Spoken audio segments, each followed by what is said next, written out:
Good morning, everyone, and welcome to Great Day Houston. Ever heard the phrase, march to the beat of your own drum? Basically, don't be afraid to be unique. Our first guest lives that saying literally and figuratively. He was named one of the 100 greatest drummers of all time by Rolling Stone magazine.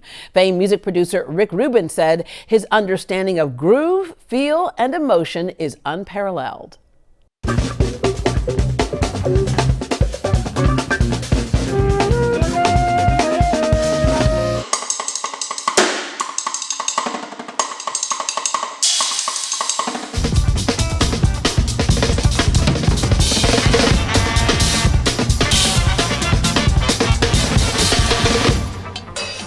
This Houston-born musician has spent the past 3 decades producing and touring with artists Adele, Maxwell, D'Angelo, Toni Braxton, Dolly Parton, and a whole lot more. He's back in Houston to bring together music lovers for a one-of-a-kind monthly residency. Good morning, Chris Daddy Dave. Hey, thank you so much for having me. All right, we mentioned Dolly Parton and you coming back home, so here you come again. All right, Daddy. I'm just gonna call you Daddy. So, Daddy, were you that kind of kid, that one that was always tapping on something? Yeah, kind of little at a young age. I was started with lunch kits, and then it just kind of took off from there. Yeah. And you really kind of felt that you were attracted to it was something that was kind of in you. I know kids are attracted to certain instruments for whatever reason. I feel like we identify a drummer much earlier. At 3 years old, you thought you were good enough to play in your brother's band? In my mind, yes, of course. And then you did. Go ahead. It was horrible. It was horrible. In my mind, I thought I was ready.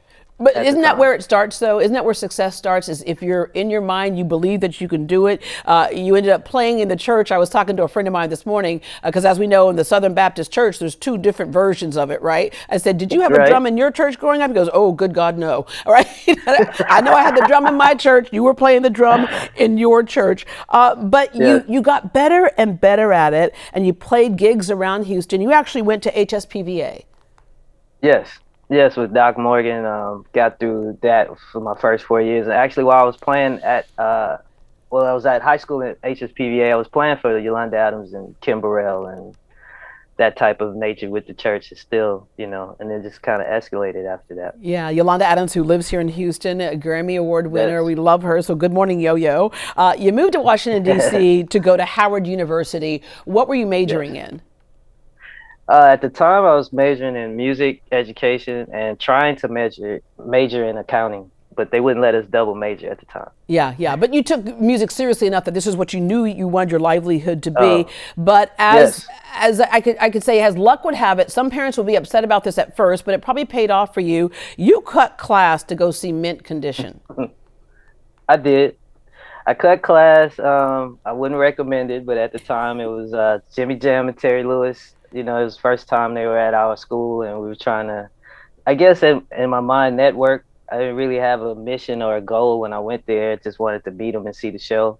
And then luckily after that turned into an audition for Jimmy and Terry, which eventually led me to Mint Condition, which I had to make a decision. And I had to call my parents and tell them, I might have to leave school for this semester. And so, But there is a good lesson to learn here, and that is, if whatever it is that you want to do, put yourself in the space of people in the industry who are already doing it. And that's what you did, and that's how you ended up getting that first job that you talked about. But some of your early work, your first gig was with Arsenio Hall. You opened for Janet Jackson. So I was wondering, when Janet Jackson said, "Give me the beat," was she talking to you?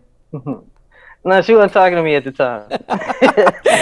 All right. Yeah, but speaking of the time, you also met The Time and Morris Day and their whole band. Yeah. They were blown away by a song that you were able to play that they had done that was like computer generated. Yeah, it was from Drum Machine, old song 777-9311. But I didn't, back then it wasn't like a lot of internet or ways to see how people were recording. So I initially thought it was a drummer and not a drum machine.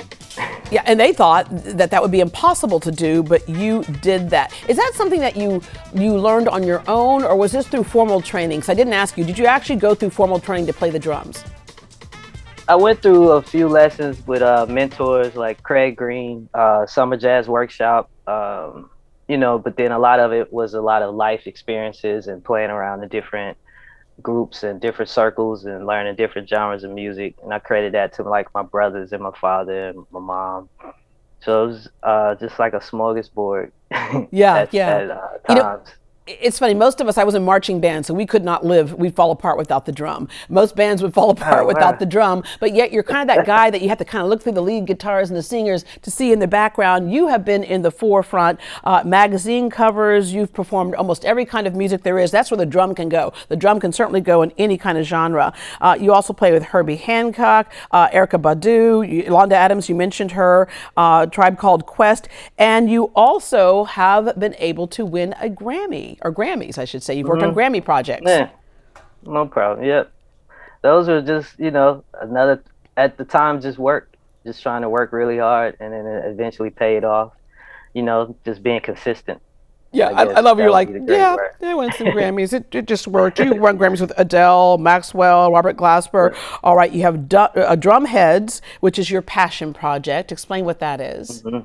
That's basically like a collective of all the musicians that are behind the scenes that make up these great artists that you don't really get to see everything they can do and everything they can play. So it's a collective of that. And it's an extensive family from rappers to artists to DJs to painters to poets, vocalists. It's a big family of that. That's a room I would love to be in. All right, you You have have to your. come. Okay, don't say that because I will be there and might not leave. Okay, you have a new solo album.